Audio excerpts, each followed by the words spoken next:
Good morning, my name is Paula Zugarate and today I'm going to talk to you about how is the economy worldwide due the COVID-19 and how it is projected to the economy in post-pandemic.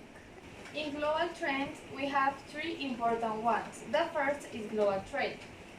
How you can see in the first graph, it can be seen that among the trade in service and manufacturing, the one that was most affected was the service sector on this year. In the graph on the middle, it can be seen that emerging economies and advantaged economies were both affected in the same amount. In terms of the tourist sector, more or less by April, it began to decline. On the last graph, it can be seen that the companies that import products will be need as just in time were affected because these products tend to become by airplanes and air freight begin to increase because they no longer travel with the same frequency.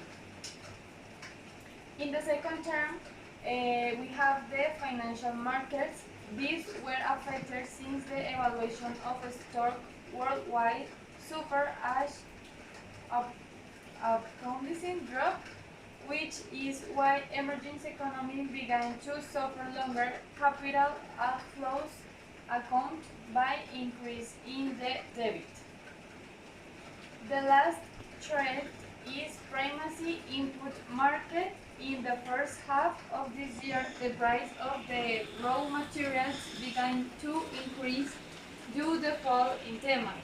One of the raw materials that was more affected was oil because oil prices more or less from January to this year to April, it began to decrease by 7%. And can be seen in the last graph on this year has been the year in which the price oil has fallen the most of the product. Now I'm going to start talking especially about how we were affected in various regions of the world. So we start with East Asia and the Pacific. The country that closed first was China, due to this that caused a contraction in the economic activity of this country and threatened of world financial conditions.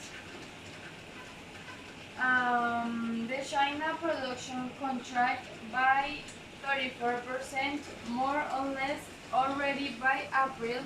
Industrial production have started to grow again. It because companies still fall short in terms of financial as a result of a fall in international demand. The next region is Latin America and the Caribbean. In these first two graphs, we can see the case of the contact in Latin America and the Caribbean from March to May on this year. It can be observed that in April, when it begins to see a greater activation of the virus in this region.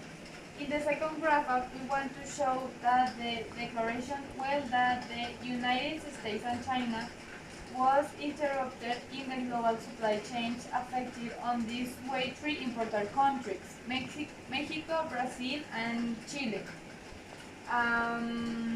This dropped the exports on Peru.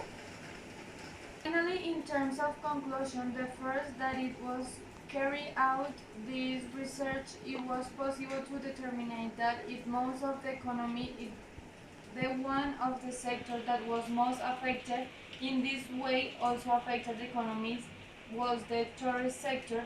As well, we were seeing because the measures in place by the governments were very similar to each other, but they had difference but quite small. And the third, that is the advantage economy, but in which they were most affected by these whole issues of the pandemic compared to the emerging economies.